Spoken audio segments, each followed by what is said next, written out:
Hello, and welcome to Tea is Good, Books Are Better, the podcast where we drink tea and talk about books. I'm Raven.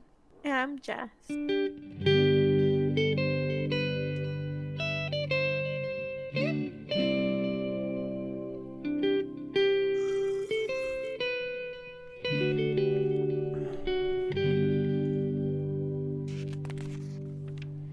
What are we drinking today, Jess?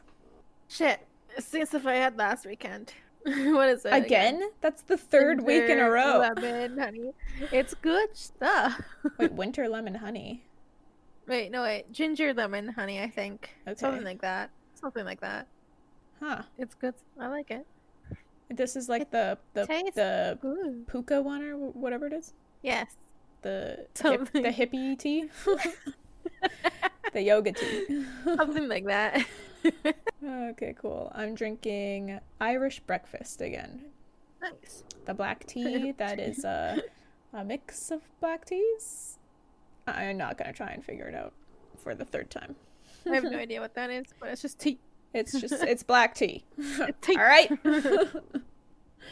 All right. What characters are we doing today? From I know A Storm for of sure Swords. John. Yep. For sure John. And Sansa. Sansa? Mm-hmm. Or do we have some time for Arya? We might have time for Arya. Sansa's chapter is pretty darn short. Dude, have you read that Tyrion chapter? Oh yeah, the Tyrion chapter 19 coming The up. freaking huge one that's just a freaking meeting? I'm just sobbing as I read it. Oh no. Yeah, whenever there's long chapters, it's like, why me? I don't mind it if they're doing shit, but if it's just Oh a yeah. meeting, Yeah. Because if they're doing it's stuff, just it like feels talking. kind of easier, you know what to summarize. Like it's easy to tell, but when they're talking, it's like fuck. It's like he says, she says. By the seashore. All right. Well, that's not going to be in this episode, but stay tuned for the next one. A really, really gonna long bitch, Tyrion bitch. chapter of chit-chatting. Ugh. FML. When's the action going to kick in? Damn. Probably halfway through. True. How far along are we? Let's take a peek. We're Like about barely a quarter. We're about a quarter. Barely a quarter. Okay, barely a quarter. It's still a quarter. You know what? I'd say it's a solid quarter. A solid quarter. It's a solid quarter. All right. Where did we leave off our characters, Jess? John, Sansa, and Arya. Yes. I don't remember what we left off Sansa. Actually, I do. Okay, so John meets Matt's radar and joins the Wildlings. Oh, yes. Sansa, I believe, tells Rose, Granny, and Marjorie about Joffrey. Rose Granny. I forgot her name there. What is her name? I just think of her as the Queen of Thorns. Yeah, I forget. I couldn't even remember that. Okay. And then Arya and her friends, Hot Pie and Gendry, bump into some merry men and are brought to the Inn of the Kneeling Man, where she bumps into Harwin, who is a childhood friend. From Winterfell, and he announces to everyone that she's Arya. Oh, Arya Stark. Yeah, he lets everyone know that she's a highborn lady. Mm-hmm. Well, I hope we have time and get to her. All right.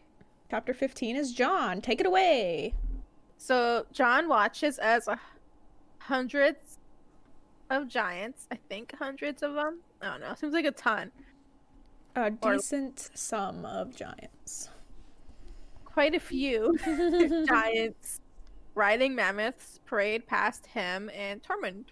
They are maybe 10 feet tall, with really long arms and short, thick legs. They don't wear shoes. Instead, their feet are black and horny. They don't have necks. Their heads are in front of their shoulders. and they have squashed, brutal faces. He notices that they are not wearing any clothing, and instead they have their own shaggy pelts, and that they're stinky as fuck. So they're hairy. Huh? They're hairy. Hairy. Yeah. And smelly. And what does it mean that they have horny flesh? Well, what is that description? I just think of like hard calluses, like really hard, like beyond what people are capable of, and that's a deformity. But like really hard calluses. Okay, works for me.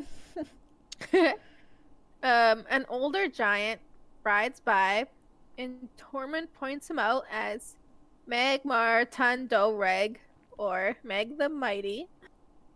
Okay. Tormund tells Tormund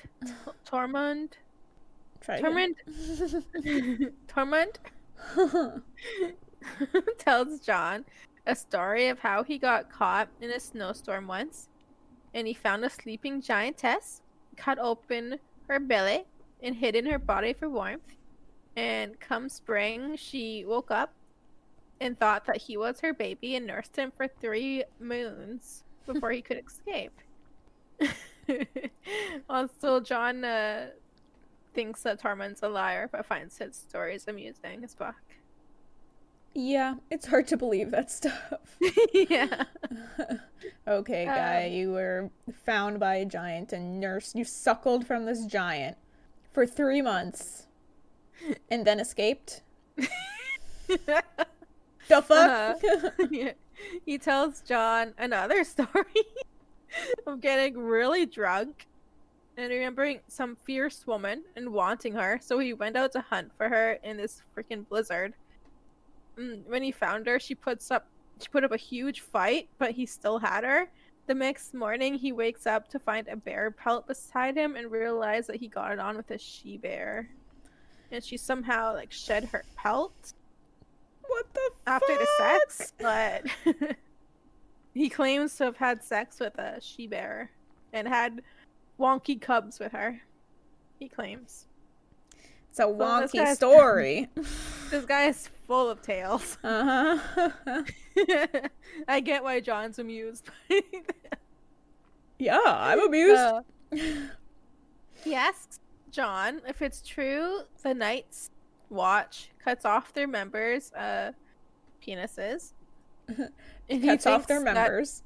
Yeah, he thinks it's a true fact because Jon has been denying all of Ygritte's advances and he just doesn't understand why. Oh. Jon knows that she's been trying to get it on with him. And there are times where he would get hard. But his chastity vow seems to be the last thing he is holding on to so that he doesn't feel like a complete traitor to the Night's Watch. Okay. Tormund asks if he doesn't like her, but Jon can't find an answer to that, so he says instead that he's too young to marry. And Tormund is like, what the fuck? I said bed, not wed. It's like, we free folk don't wed. What are you talking about? Fucking weirdo. Jon feels himself blush and says that he doesn't want to dishonor her. And again, Tormund's like, what? He doesn't understand. Doesn't see the problem. And even thinks that getting her a child would be a good thing. But Jon is adamant that he doesn't want to father a bastard. But then again, all wildlings are bastards. So Tormund also doesn't understand what Jon is trying to say. Yeah. Very different cultures between these two. Yeah. Tormund asks, why did he steal her then if he didn't want her? Jon's confused, but Tormund points out that he killed the other 2 wildling men and made her yield to him so she's his, technically. Oh. Currently in wildling culture. She belongs to him now. Okay. Jon thinks about other wildlings he's encountered or heard of, which I find very interesting, and I'll mention them because I think they're cool. Okay. Herma Dogshead. Oh, this guy's on my shit list. Who hates dogs. It's a she. Who hates dogs so much that she kills one every fortnight just to hang a new head for her banner. Okay, I thought it was a dude, but doesn't make me It's a hate her woman. any less. Exactly. She's on my shit list. Kills dogs just for the hell of it. Dogs? Get out of here. How can you hate dogs? Exactly. What is wrong with you? Yeah. Varamir Sixskins, who is a tiny man who rides a polar bear and has a pack of 3 wolves and a shadow cat that follow him around. Okay, this guy's a badass. This guy sounds cool as fuck. Dang, I'll remember this. Varamir Sixskins. I want to be him.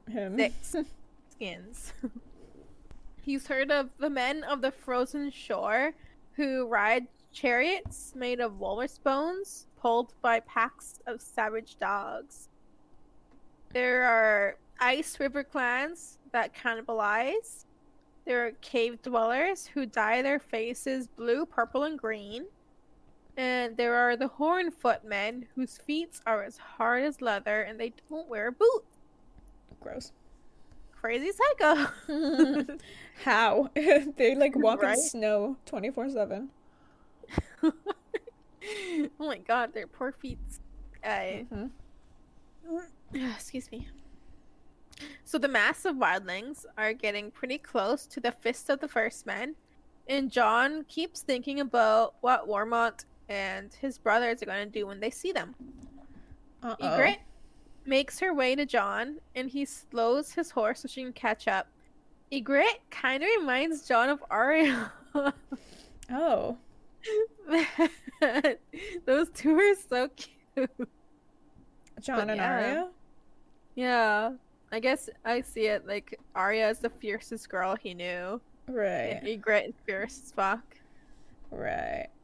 That's So he adorable. like only has Arya to compare her to. Mhm. Cool. I love cool. that they constantly think of each other. Like I miss them. Yeah. So Aw. it's adorable. Ygritte sings the last of the giants to John, and the other wildlings start to join in. I didn't write it down. Should I read it out or no?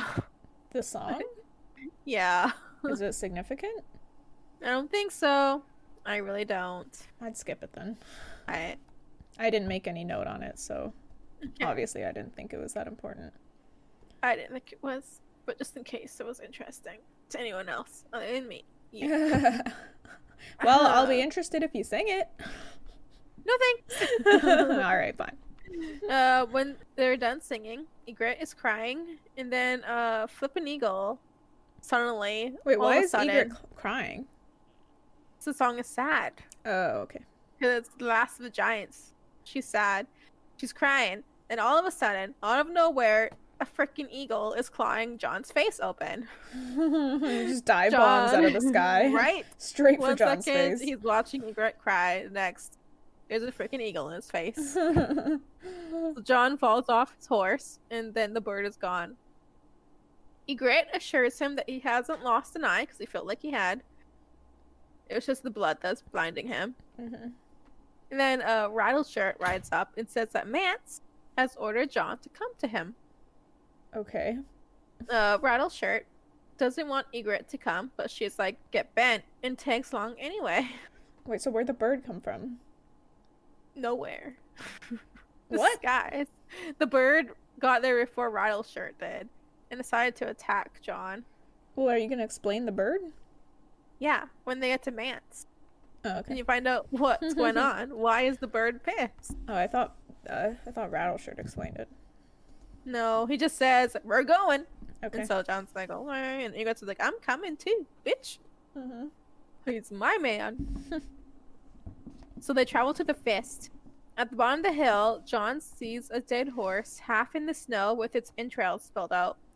As he looks around, he sees more dead horses across the hill of the Fist. They call it Garrons? He calls them Garrons. The horses. Yeah. Uh-huh. As they get close to the camp, he sees more dead horses impaled on the stakes at the entrance and realizes the horses were trying to get out of the camp. Ooh, ominous. Inside the camp, the snow is completely pink and is covered in dead horses that are being eaten by ravens. John wonders if they are wild ravens or if they are theirs, and wonders about Sam's safety. Because Sam is the raven carer. And can't fight worth shit. Yep. Or run, so it's like, oh fuck. Okay. Mance is camping in one of the remaining tents. Mance, right away, threatens to cut out John's eye if he lies to him, and then asks, how many men were at the camp? And so John tells him 300. So if we, last time that John spoke to Mance, John just told him that he had been traveling with the half-hand for seasoning. He didn't say anything about all of the Night's Watch camping on the Fist or any of that shit. Right. Yeah, so he made it sound like there was only like a couple like of days. he was just there for training. I'm just here for training. That's it. Like there's nothing's going on. Like they had no idea that the Night's Watch had come north of the wall. Okay. I did forget what his like lie was that Mance was talking about. So he basically just told Mance that the only reason why he was north of the wall was for training with the half-hand. Okay. So Mance had no idea about any of them, or any of that stuff. Gotcha. So that's why the eagle attacked, and they're like, he's a liar! He didn't tell us about this shit! But who is the eagle? Like, what? The eagle, isn't it like the... The eagle was he's that one warg of... guy. Yeah, one of the men he killed that was with Ygritte. So there's 2 men in Ygritte. He killed 2 men and almost killed Ygritte until he realized that she was a woman and then stopped. One of those men was the warg, and he escaped into the eagle before he died. So now he's an eagle. Well, he's like, I think it's still mostly eagle, but like part of the guy is still in the eagle, and that's why it like hates John for killing him. Yeah, so it's like both man and eagle. So that's why this eagle is like still like hanging out and shit. Right. But excuse me. Mance tells John that he shouldn't have lied to him. I was pretty high when I read this, and like John stuttering and like getting all fearful about this. I totally saw it in my eye, like so vividly. John stuttering, but like, no. I didn't lie. Panic. I just omitted the truth. Yeah, like his panic of like, oh shit, how do I say this? Like, how do I save face and all of this. Right. It was really vivid to me, but yeah, basically, like he's doing his best to save face, and like trying to figure out what to say next, and like not to lie anymore. Okay. So Mance asks who was in command, and John has a hard time answering, while wondering how he's supposed to pretend to be a turncloak without actually becoming one. John eventually caves and just tells them that it was Mormont.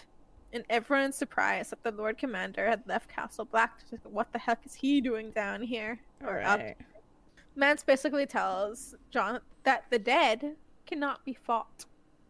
Rattleshirt insists Mance to let him have John's bones, calling him a crow, and Ygritte steps in front of John and defends him, insisting that not killing her and killing the half-hand are proof enough that John was no longer a crow.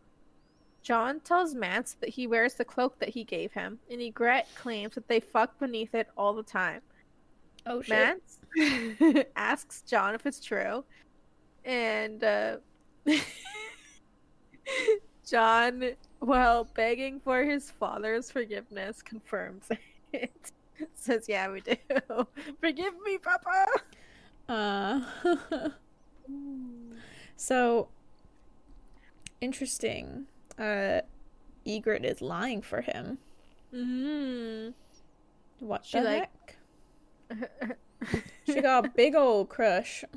Well, he's apparently pretty as fuck, and he took out her wildling brows, so he's like already proven himself to her. I can see it. Right. Mance empathizes with their love and tells them to go with Jarl in Stir. Is it Jarl or Jarl? I'd probably say Jarl. I see it written like that, and I think Skyrim right away. I'm like, is that Jarl? That's what I would say. Jarl is fucking weird. It is weird. Okay, I'm gonna go with Jarl. Okay. So then he tells him to go with Jarl and Stir to climb over the wall to prove to Mance that he can be trusted. The wildlings, Over the wall. yeah, Jarl and Stir and the rest of their group are freaking pissed that John is going with them, and they give him dirty looks. They don't want the freaking crow to come with them with their journey. As they head back to camp to pack their things, John tells Ygritte that he never asked for her to lie for him. And she says that she never lied. She just left out when they started. And she plans to start that night. Oh shit. And that's when the chapter ends. I'm like, Let's get it on. That's very forward of her. I like that. Yeah, but also is she like manipulating him? Yeah, so should we really be approving of that? I don't approve of it, but I'm like, damn, girl. Yeah. Get it? Like, if you switch the gender roles, it's like kind of twisted. It's pretty creepy. Oops. True. Because he is a shy boy. Yeah. You respect that. And he doesn't want a bone. But she's like, he's scared. we're gonna bone. She definitely did manipulate him to saying, yeah, he's got it now. He's got it. Yeah. But also, like, did she save his life? I don't know. Would Mance have bought it if she hadn't stepped in? Probably not. He seemed really, he really seemed cagey around John. Excuse me. And, like, everyone else really hates John. Rattleshirt and the other officers. I think, what's her face? Ygritte. Definitely, her opinion had some effect. Yeah. They seem to respect her a lot, so. They like her a lot. Also, there was some note about her red hair being, like, a lucky thing amongst the wildlings or something. Oh, yeah. The wildlings like that shit. Yeah. Red hair. Something about fire? Like, maybe? yeah, it's like fierceness or strength or something. And it's, like, really rare among the wildlings. So, I think like, it's rare, period. Well, yeah, but John has seen red-haired people before. Sure. So, to him, like, she looks, like, pretty basic, but all the wildling dudes, like, think she's a babe. Yeah, he's mentioned before that her face is pretty, Pug-like, didn't he say? Pug-like. The squash nose, I think, and, like, something about her teeth. Yeah. Yeah, but, like, the red hair makes her very attractive to the wildlings. Yeah. And he likes her just because, I guess, how fierce she comes off. He does like her. And it's hard not to like someone who, like, keeps sticking up for you over and over and over. Like, ever since the beginning, she's been sticking up for him. She likes him. She likes him a lot. Indeed. Indeed. Alright, is that it? Yeah, that's it. Ready for some salsa? Chapter 16 is Salsa. Sansa's being fitted for a new gown by the command of Queen Cersei. She has grown 3 inches in the last year, and the old woman fitting her tells her her bosom will be as lovely as the queen's. And Sansa's been, like, getting attention from guys directed towards her chest area. This is so triggering. Oh no. I hated this chapter. It's like, oh my god. Oh no. No! Maybe kind of pissed me off a little. So I can relate to when my boobs first came in and then people were seeing them shit. At 11 freaking years old. Damn. Me, on the other hand, I still don't have boobs. Oh, man. When the old woman leaves, Sansa wonders why Cersei would have a new gown made for her. Sansa thinks it might be Marjorie's doing somehow. Sansa has really enjoyed spending time with Marjorie and her ladies. They've welcomed her warmly, and they spend their days doing needlework, learning music, and gossiping. But when the ladies gush about boys and how gallant the men are in war, Sansa thinks of them as children. Mm-hmm. They don't know the horror of watching a man die. Mm-mm. Their dreams are full of songs and stories, like hers were before Joffrey cut her father's head off. I still think Sansa is, like, still has a similar mindset, maybe just less so. I think so too. Yeah, like maybe boys in glory are no longer song-worthy subjects, but she still thinks of rescue and knights and like Sir Loras and... Mm-hmm. She's still a kid, but she's no longer as... Her innocence is innocent. fading, yes. Yeah, it's slowly fading. She's still naive, but her innocence is falling. True. Marjorie is different from these other girls, though. Perhaps more like her grandmother. She takes Sansa hawking and refers to her as her sister. Sansa has always dreamed of having a sister like Marjorie, and she's so moved by Marjorie referring to her as her sister that she begs Marjorie not to marry Joffrey, afraid that he'll hurt her. Aww. Yeah. That's pretty cute. It is cute. But Marjorie tells her not to worry. Loras will be able to protect her as part of the Kingsguard, so he'll be like super close pretty much all the time. Ooh. Sansa thinks she's brave, but she's still doubtful. Another time, in the Godswood, Sansa meets with Sir Dantos and tells him she's going to Highgarden to marry Willis Tyrell, and he freaks out. He says she can't trust the Tyrells, and the plans are already in motion to get her out the night of Joffrey's wedding. Sansa resists, but he insists they are only after her to claim Winterfell for their own. She leaves him then and doesn't return to the Godswood after that. But Sansa doesn't forget his words. She grew up with 3 brothers and never thought of herself as having a claim. But now that Bran and Rickon are dead... Dun, dun, dun. But no, she thinks there's still Robb, and he will have sons, and they'll all have claims before her. Besides, Willis Tyrell has Highgarden, so why would he care about Winterfell? To comfort herself with the idea of marrying Willis, she imagines their life together. She pictures sitting in the garden with puppies, listening to singers. She imagines giving him sons and naming them Eddard, Brandon, and Rickon. And what's so cute, sometimes she even imagines a girl who looks like Arya. I missed that part. That's so cute. I know. Aw, she even misses her sister. Yeah. Oh. I'm trying to remember if Arya thinks about Sansa that way too. I don't remember. I feel like Arya has had like maybe one thought about At least Sansa one. in A Clash of Kings. So I feel like it has to be at least one. Yeah. She's like, I even miss Sansa. Shocker. Right? Hmm. But yeah, I thought that was super That's heartwarming. adorable. It is.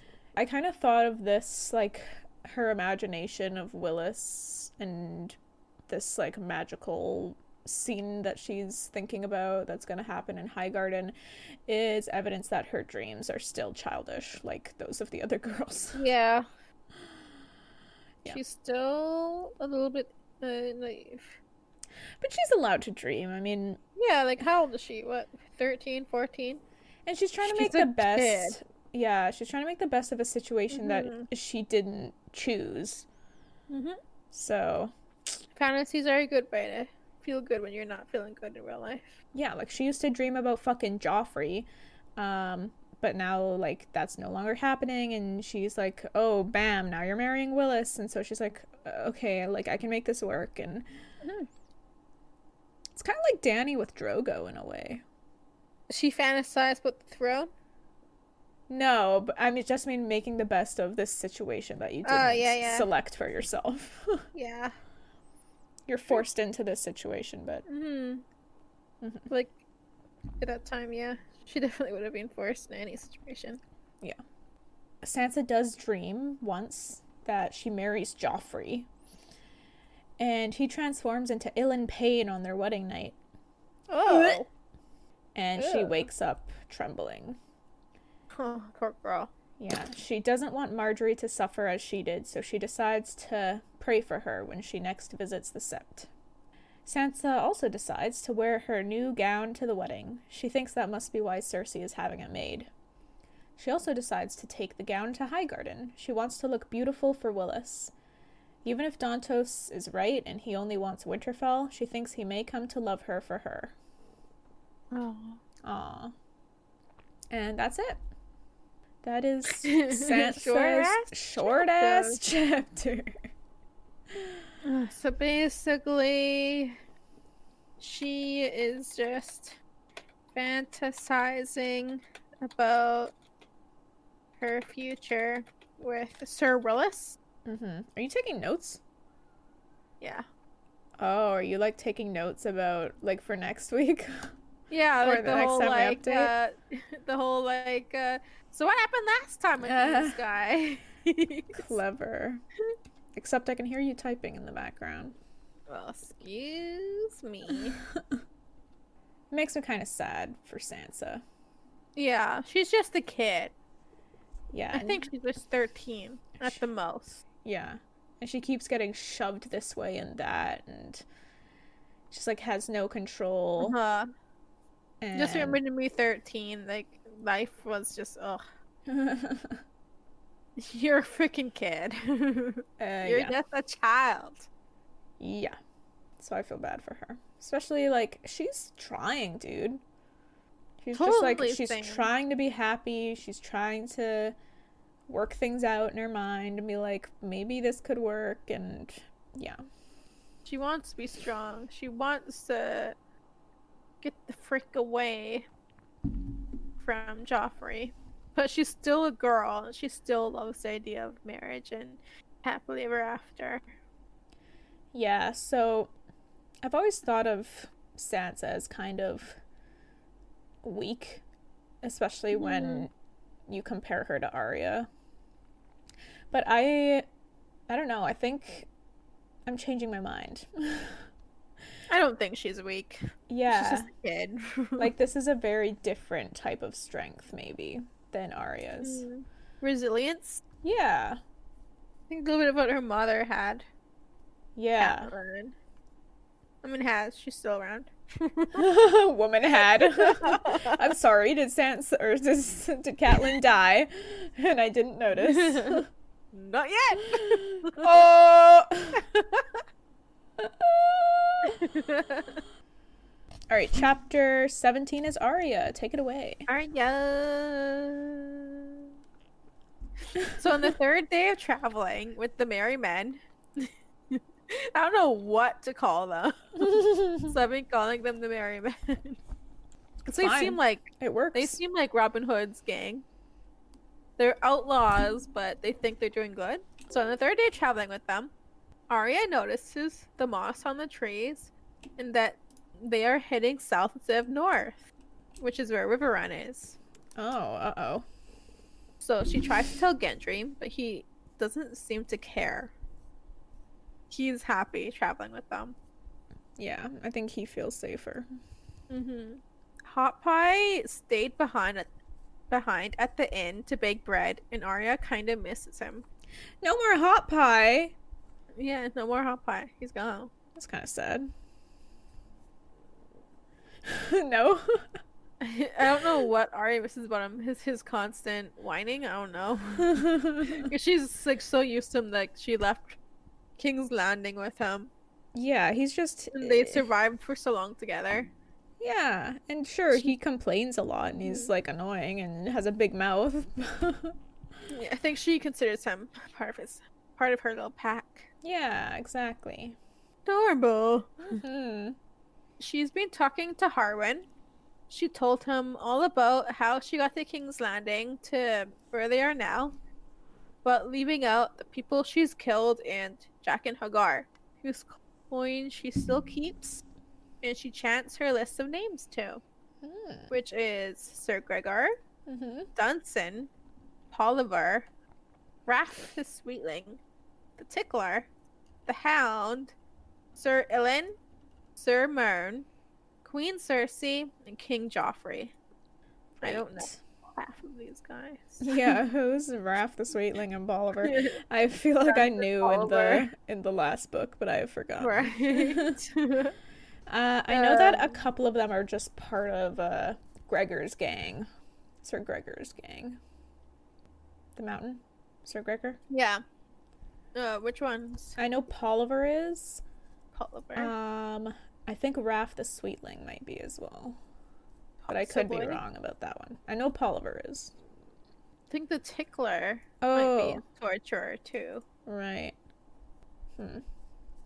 Well, a few of them are. Maybe none of them, maybe all of them.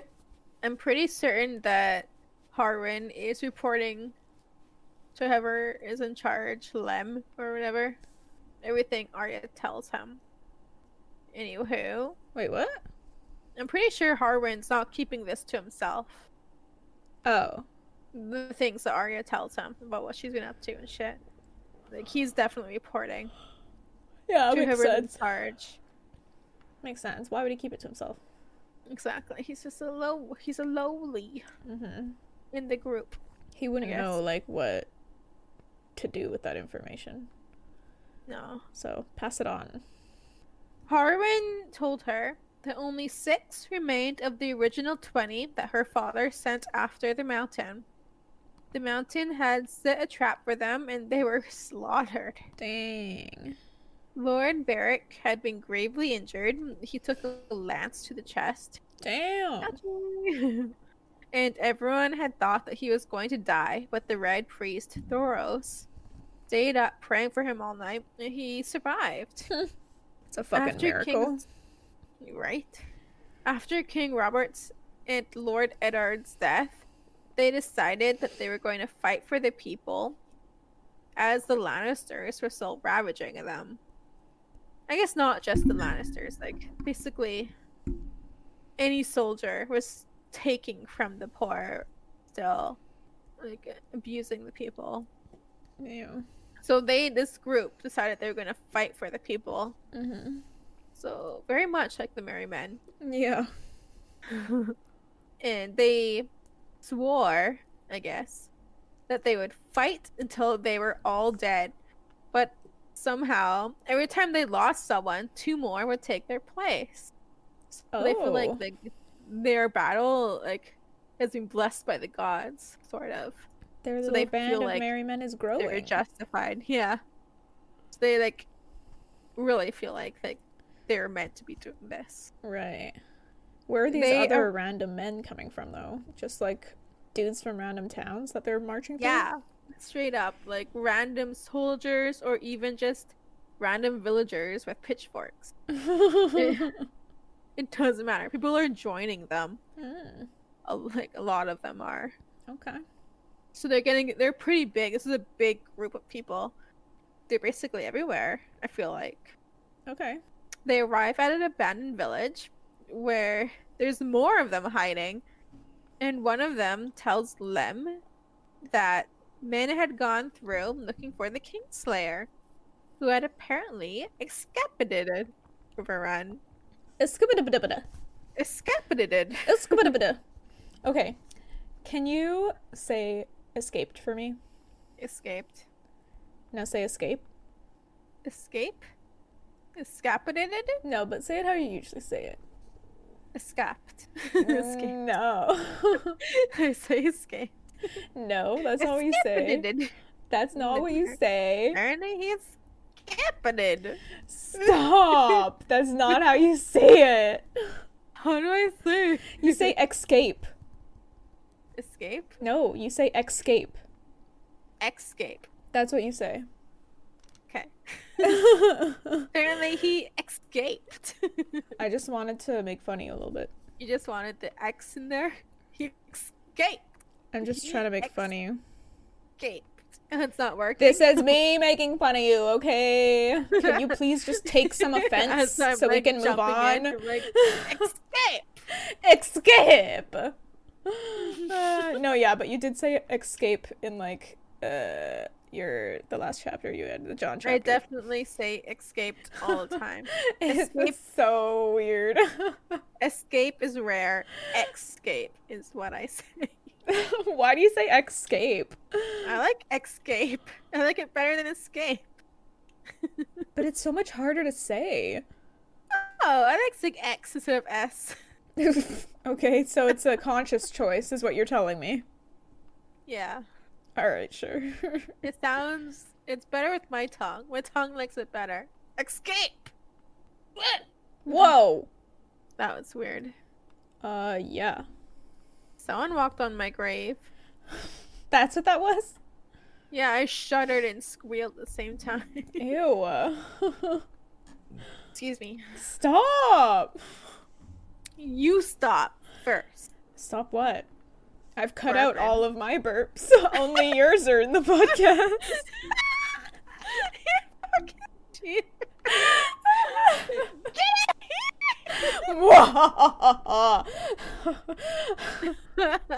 Unlimited power.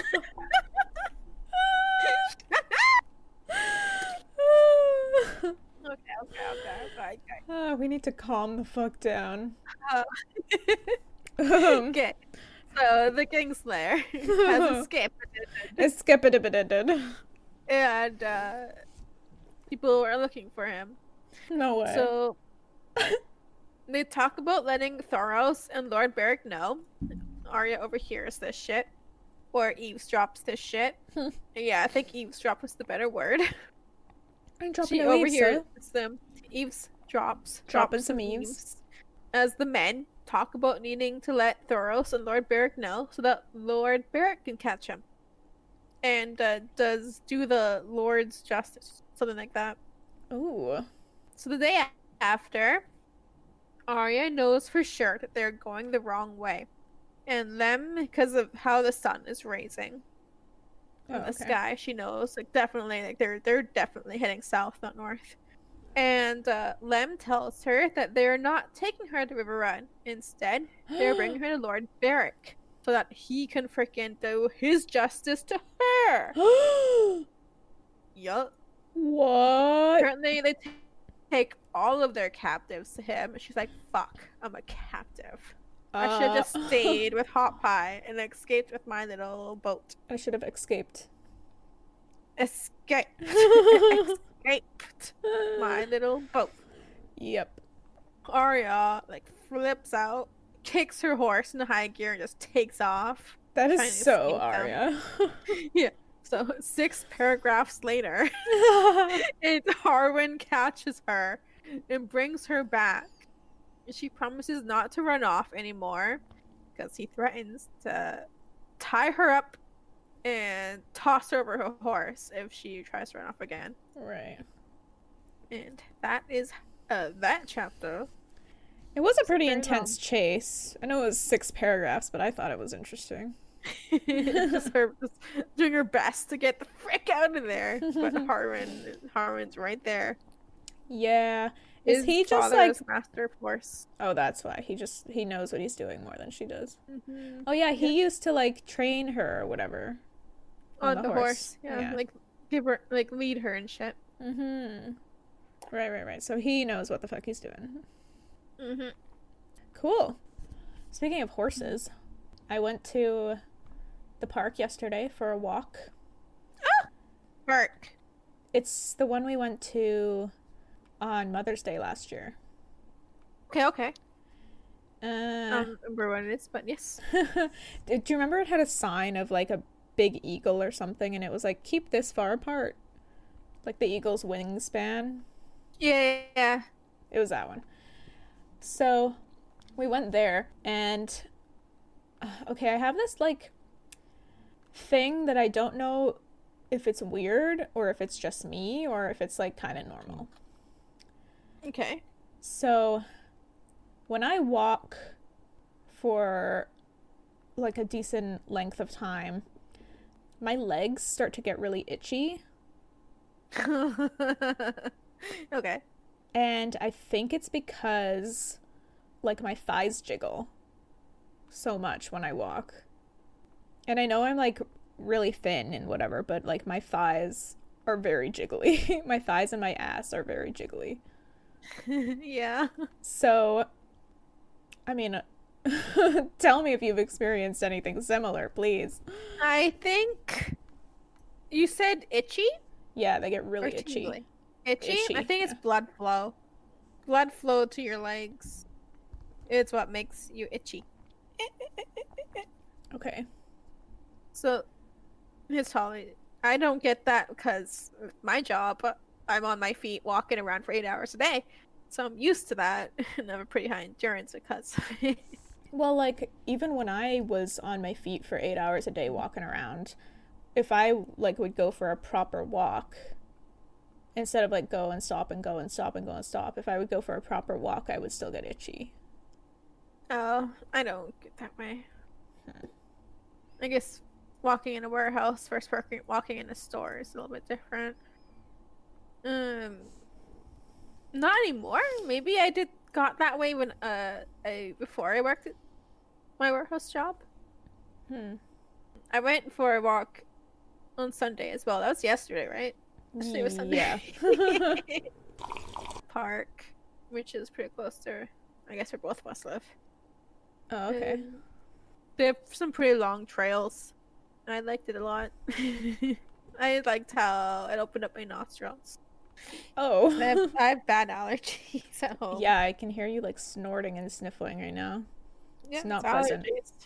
It is not to be the recipient either. Oh, I just realized that I said speaking of horses, and then I started talking about my itchy legs. No, but at the park, I was saying, like, my legs started to get really itchy, and then Jake, like, had to pee, so we, like, looked on the map, and the closest spot that had a bathroom was the equestrian center. Okay.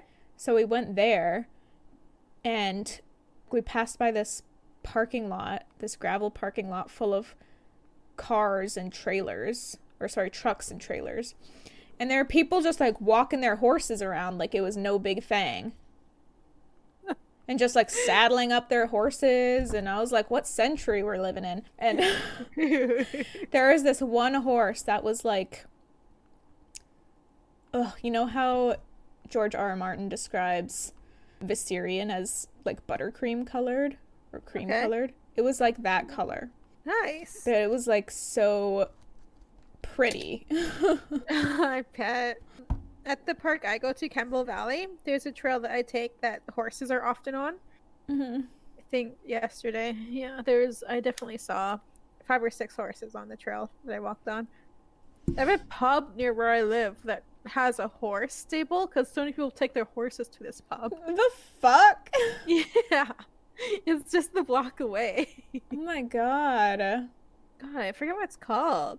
It's not a very good pub, but it's a pub that everyone goes to because I live here. But yeah, there's like horse shit. Whenever I go for a walk around my block, there's horse shit. People take their horses everywhere around here because I live in the boonies. Yeah, you're out in the middle of nowhere. You're like in a place that has enough land for people to have horses. Yeah, there's lots of horses where you live. Yeah. Goats, llamas, all that shit. But I'm coming from Surrey, and now I'm like... all of a sudden, you're like, God, where? I'm like, whoa! What is this magical wonderland where people have horses? Have you seen any deer in your backyard yet? I did see one in the neighbor's backyard, which I had a view of from my backyard. Exciting, huh? Excited. Yeah. Being a city girl seeing animals all of a sudden, you're like, what? Yeah, the first thing I did was I grabbed my phone and recorded it to send to Jake. I'm like slowly getting like more used to them. Yeah. All of the animals. Like when I first moved here, I was definitely like, oh my god.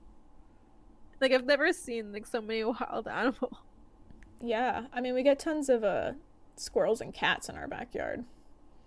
But I haven't seen any deer in our backyard yet. I don't know how they would get in our backyard. There's tall fences all around. Probably. But if your neighbor has them, they're close enough. Yeah. I think our neighbor's backyard might not have like a fence that goes through like their backyard might be connected to the woods type of thing. Mm-hmm. So there's that. So yesterday was Easter. Did you guys sure was. do anything fun besides walking? We smoked a lot of weed. Uh-huh. And that was that. Did you get like baskets or anything? I didn't even realize it was Easter until Mom texted me and said Happy Easter.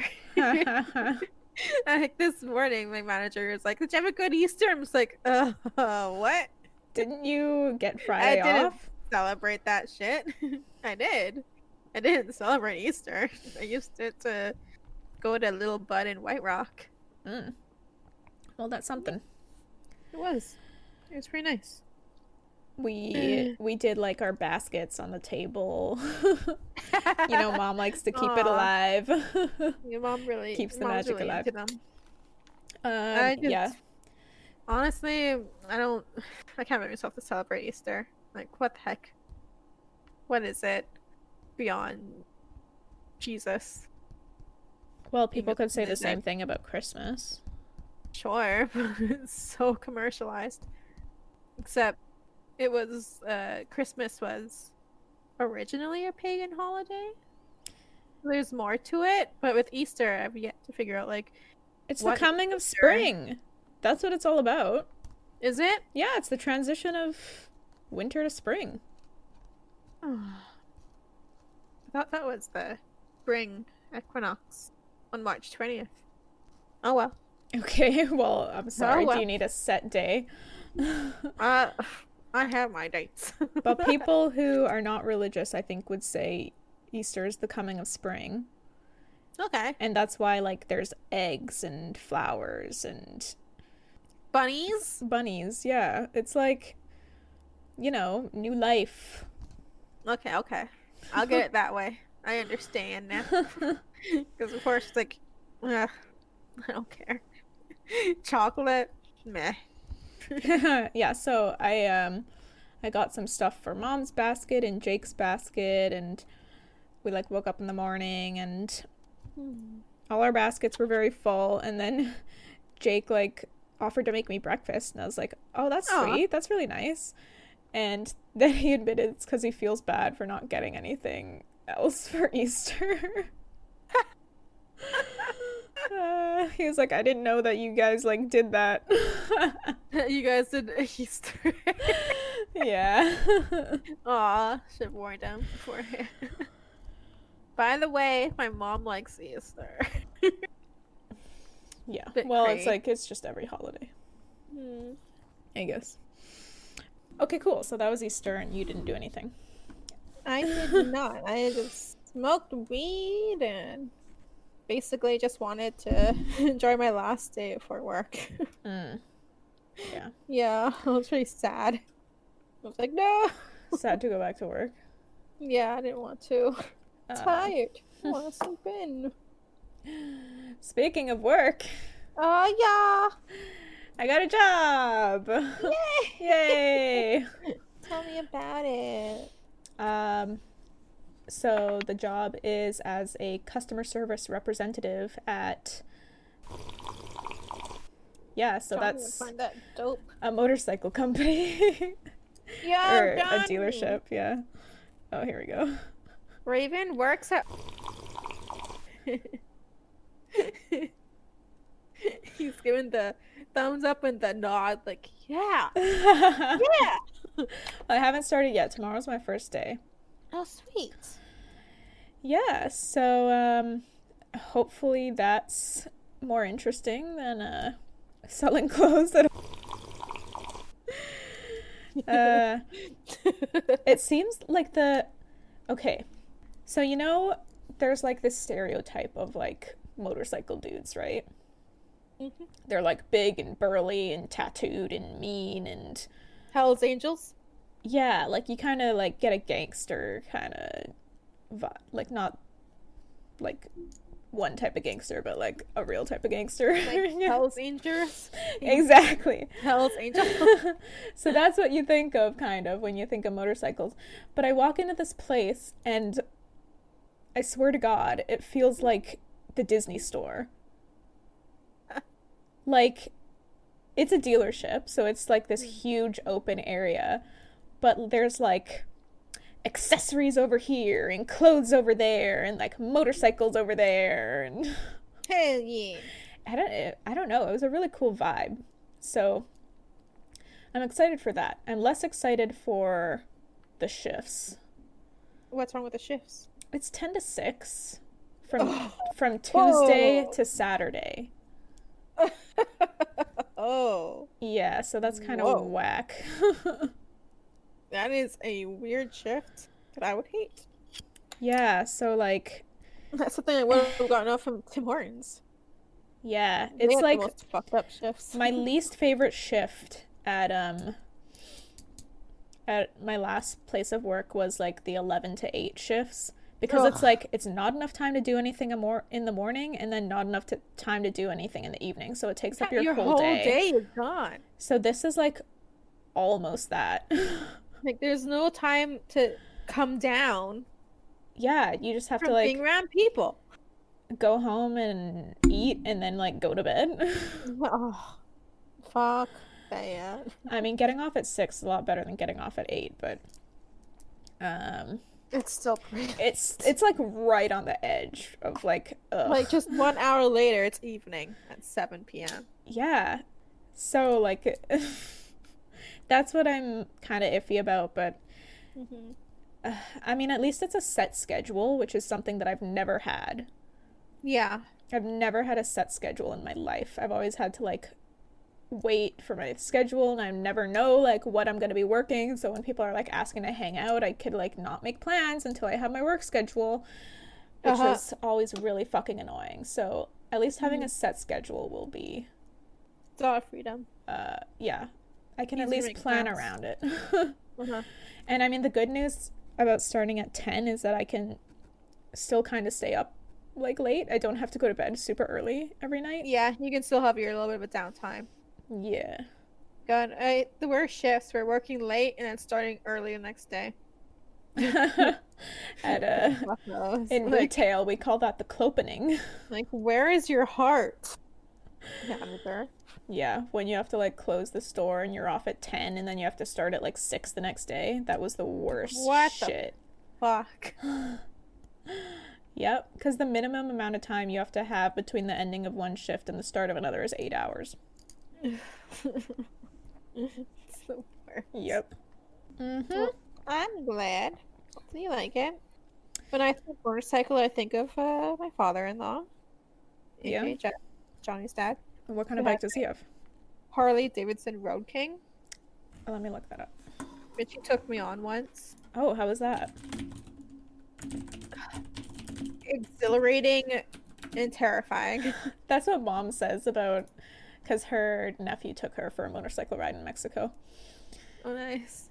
But yeah. Like, I feel like the most shocking thing is the air hitting your face and how difficult it is to breathe with the air hitting your face like that. There's nothing to prepare you for that. So it was pretty shocking. But once I got going, it was still terrifying because just like realizing like one wrong move and I'm dead. Right. Nervous laughter. Yeah, but I have been like super interested in motorcycles for a while, and I've been wanting to get my motorcycle license, so kind of being in that environment might push me to do it. Johnny's older sister just got her first motorcycle. Oh, sick. So excited. That's so cool. Her husband also has a motorcycle, and so like they plan on having like motorcycle road trips with Jeff, the dad. No, the three of them. That's awesome. Really little motorcycle gang. Yeah. Yeah, I'd love to have a motorcycle. Dude, and like have a fucking pink motorcycle outfit. Fuck Hell yes. Yeah. Like a Power Ranger. Hell yeah, dude. Not that I've ever seen an episode. Power Ranger. I did watch the newer movie. It's trash. I bet.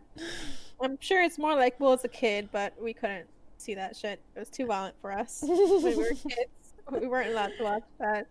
Mom Johnny cannot get over how I was not to watch Power Rangers or Teenage Mutant Ninja Turtles or any of that because it was too violent for me. Yeah, we couldn't watch The Simpsons or Family Guy because it was rude. And Mom told me, she admitted to me that she wouldn't let us watch SpongeBob because she found it annoying. So she'd just say, like, you can't watch that. It's a bad show. Just because she didn't like it. Even on basic cable? No. Maybe when we first got actual cable. I don't know. But we used to have basic cable up until I was 17. Then we got cable for the first time. Really? Yeah. Yeah. I just remember watching a lot of iCarly and Hannah Montana and... Basic cable. That's the Disney Channel, though, I guess. Only time that we would have, like, actual cable was when we visited your godparents. Right, and then we'd just be downstairs in the basement watching Just TV watching the whole TV. time. Right, and they're so cool with that. Yeah. Anyway, yeah, so my first day of work's tomorrow. I'll let you know how it goes on our next recording session. Wish you the best. Thank you. It is still customer service, so we'll see how it goes. I mean, maybe I'll hate it and I'll quit. You mean, you get good people all the time, and you also get assholes all the time. Yeah. It's the perks of working. Yeah. Just having a good crew is what makes it worth it. Yeah. A good team. And it's like I was saying about like the actual dealership. It's pretty fucking sick. Like as soon as I stepped in there, the vibe is so cool, and like this guy approached me right away and was like super friendly, and he was like, "You look like you have a question." And and then in the upstairs area, there's like this seating area with couches and like a little coffee bar, and I would be like in the marketing office with my own desk. So fancy. That's kind of cool. Oh, and there's a gigantic lunchroom for the staff. Shit. I just like walked by it and I was like, dude. Yeah. I'm excited and nervous at the same time, which I guess is common. It's normal. Of course.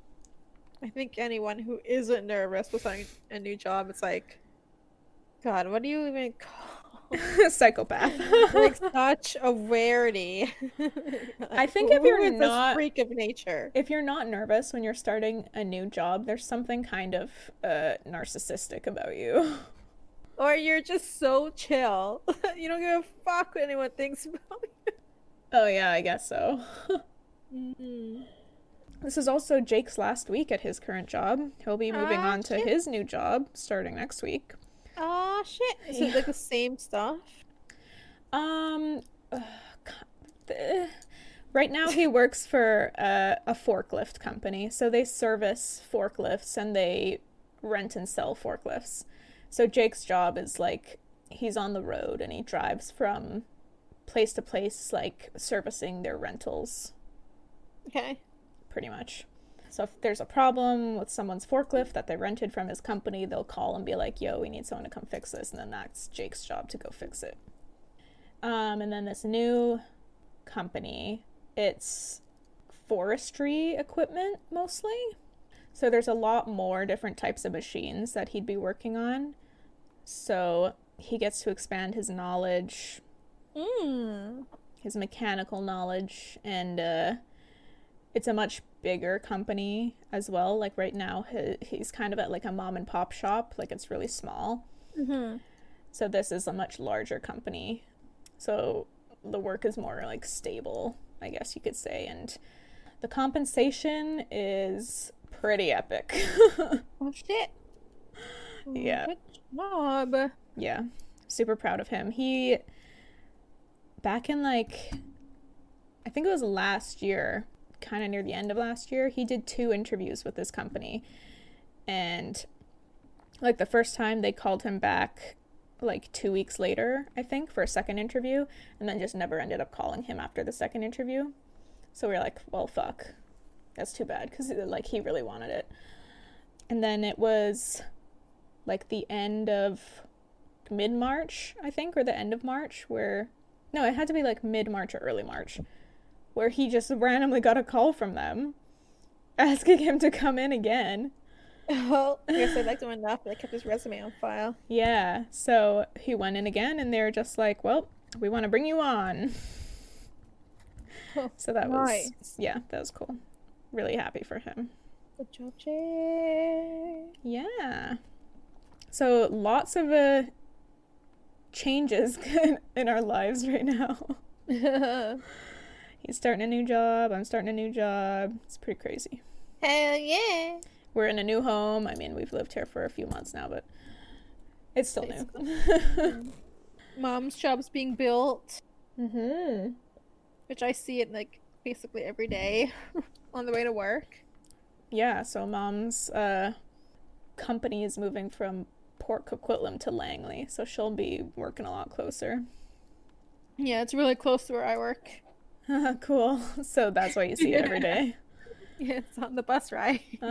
You'll be working right next to Mom. And like I remembered too, like how there used to be full of houses there, and they completely wiped out that area. Bought them out and tore them down. Time for drugs. Man, I'm like seeing how like this whole place is kind of more urbanized where I live. Yeah, it's kind of sad because I loved all of the trees and the nature and shit, but they're getting torn down to build condos and apartments. Oh, okay. I thought you just meant like the warehouse kind of transition, no, but I was like, there's already a lot of like industrial sort of places around there.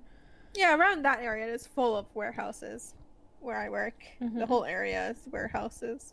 But like close to where I live, there's fields of forest that have been wiped down to build houses and condos and shit. Oh, yeah, it's kind of sad to watch. Yeah, so like I'm like worried about the wildlife because there's a lot of wildlife where I live. Like now where are they gonna go?